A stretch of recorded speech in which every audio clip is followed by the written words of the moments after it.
تو اللہ رب العالمین نے آپ کے دین حق کے غلبے کے لیے آپ کو قرآن پاک کا معجزہ عطا کیا۔ قرآن پاک اس نے قرآن پاک نے کفار کو چیلنج کیا کہ اگر تم اللہ کے رسول صلی اللہ علیہ وسلم کی رسالت نہیں مانتے ہو اور اس قرآن کو جو ان پہ نازل کیا گیا اللہ کا کلام نہیں مانتے ہو، تو پھر تم بھی اس جیسا کلام بنا کر لے آؤ، کوئی سورت بنا کے لے آؤ، کوئی 10 آیتیں بنا کر لے آؤ، فَأْتُوا بِسُورَةٍ مِّن مِّثْلِهِ، کوئی چھوٹی سی سورت، فَلْيَأْتُوا بِحَدِيثٍ، کوئی چھوٹی سی بات ہی، کوئی جملہ ہی بنا کے لے آؤ۔ لیکن کسی کو اس کی ہمت اور جرأت نہیں۔ تو قرآن پاک ایسا اللہ رب العالمین کا سچا اور بے شمار خوبیوں کا حامل کلام ہے کہ اگر کوئی صاحب دیانت اور صاحب علم اس قرآن کو پڑھ لے، اس کلام کو پڑھ لے، تو آپ صلی اللہ علیہ وسلم کی سچائی کی کسی اور دلیل کی حاجت باقی نہیں رہتی۔ کہ قرآن کی آپ زبان دیکھیں، قرآن کی آپ فصاحت و بلاغت دیکھیں، قرآن کی پیشین گوئیاں دیکھیں، گزشتہ حالات کی خبریں دیکھیں، قرآن کے آپ احکام دیکھیں، تو ہر اعتبار سے قرآن یہ مخلوق کے کلام سے منفرد ہے۔ پھر اللہ رب العالمین نے آپ کو اعلان نبوت کے بعد جن اخلاق حسنہ سے نوازا، جن اچھی عادات سے نوازا، وہ کتب احادیث میں جگہ جگہ ان کا تذکرہ موجود ہے۔ آپ صلی اللہ تعالیٰ علیہ وسلم کہ اخلاق کریمانہ، آپ جانوروں کے ساتھ جو آپ کا حسن سلوک تھا اور غلاموں کے ساتھ جو آپ کا بہترین رویہ تھا، اور خواتین کو آپ نے جو عزت دی، جو معاشرے کے پسماندہ لوگ تھے، جن کی معاشرے میں کوئی عزت نہیں تھی، کوئی مقام نہیں تھا، تو آپ صلی اللہ علیہ وسلم نے معاشرے کے پسماندہ افراد کو، یہاں تک کہ غلاموں اور جانوروں کو آپ نے عزت دی، ان کے حقوق بیان کیے، اور ان کے حقوق کو تلف کرنے پر آپ نے سخت وعیدیں بیان فرمائیں۔ جیسے ابو داؤد کی حدیث ہے، آپ نے ایک اونٹ کو دیکھا، بھوک کی وجہ سے اس کا پیٹ کے ساتھ لگا ہوا تھا، تو آپ نے اس کے مالک کو بلوایا، فرمایا اس بے زبان جانور کے بارے میں اللہ سے ڈرو، اور جب جانور اچھی حالت میں ہو تب اس پہ سواری کیا کرو، اور اچھی حالت میں ہی اسے چھوڑ دیا کرو۔ نبی کریم علیہ السلام اور بہت ساری روایات ہیں جو خاص جن میں جانوروں کے حقوق آپ نے ذکر فرمایا۔ اور پھر غلاموں کے بارے میں شرح سننا سند صحیح سے یہ روایت ہے، نبی کریم صلی اللہ علیہ وسلم نے بوقت وصال نماز کی اور غلاموں کے ساتھ اچھا برتاؤ کرنے کی تاکید فرمائی۔ صحیح مسلم کی روایت ہے، کسی شخص نے کیا یا رسول اللہ، اگر ہمارا غلام غلطی کر لے تو ہم کتنی دفعہ اس کو معاف کریں؟ فرمایا ایک دن میں 70 مرتبہ معاف کیا کرو۔ خواتین کے بارے میں آپ جانتے ہیں، قرآن میں بھی اس کا تذکرہ ہے، احادیث میں بھی تذکرہ ہے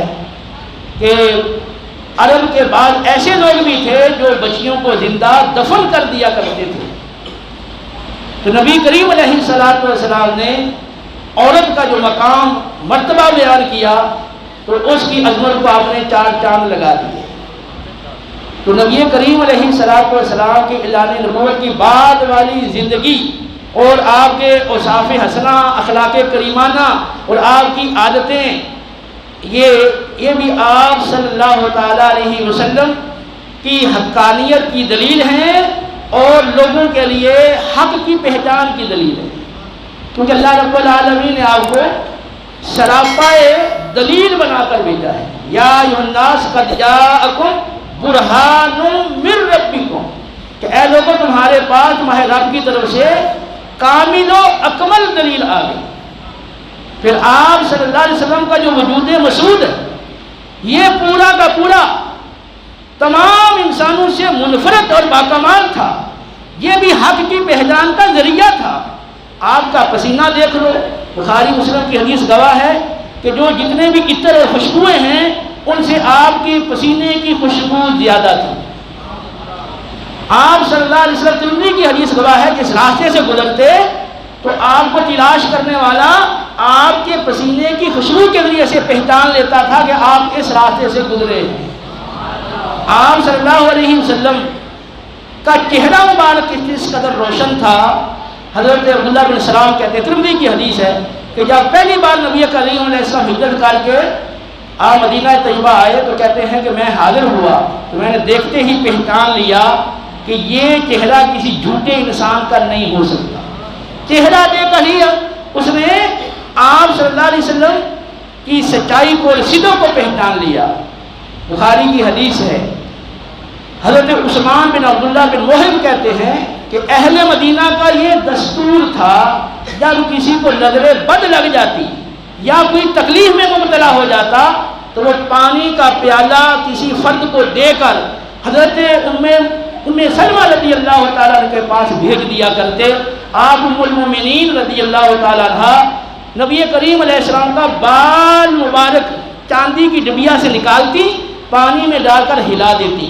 اور وہ پانی اور مریض کو پلا دیا جاتا تو وہ شفا یاب ہو جاتا۔ صحیح مسلم کی حدیث گواہ ہے، نبی کریم علیہ السلام کا جبہ مبارکہ، وہ کپڑا جو آپ کے جسم اقدس سے مس ہوا، تو نحن نغسلها للمرضى ونستشفي بها، حضرت اسماء رضی اللہ عنہا کہتی ہیں کہ ہم آقا کے اس جبے کو پانی سے دھوتے ہیں اور پھر یہ پانی اپنے مریضوں کو پلا کر شفائیں حاصل کرتے ہیں۔ تو آپ کا جو پورا وجود مسعود ہے، ہاں آپ کے بال مبارک ہیں، ہاں آپ کے جسم سے لگا ہوا کپڑا ہے، یا آپ کا پسینہ ہے، یہ آپ کا حلیہ مبارکہ پورا کا پورا، یہ بھی لوگوں کے لیے حق کی پہچان کا ذریعہ اور دلیل ہے۔ تو اللہ رب العالمین جل جلالہ نے آپ کو دین حق کے غلبے کے لیے دنیا میں بھیجا، اور پھر دین حق کے غلبے کے لیے متعدد اللہ نے اسباب پیدا فرمائے۔ تو آپ صلی اللہ علیہ وسلم کو اللہ رب العالمین نے گفتگو کے اعتبار سے اور وجود مسعود کے اعتبار سے، حلیے کے اعتبار سے، اور رنگ و روپ کے اعتبار سے، شکل و صورت کے اعتبار سے، اور علم کے اعتبار سے، اور دیگر جتنی بھی خوبیاں کسی انسان میں ممکن ہیں، وہ تمام کی تمام خوبیوں کے اعتبار سے رسول اللہ صلی اللہ علیہ وسلم کو منفرد اور بے مثل و مثال بنایا گیا، تاکہ ہر جہت سے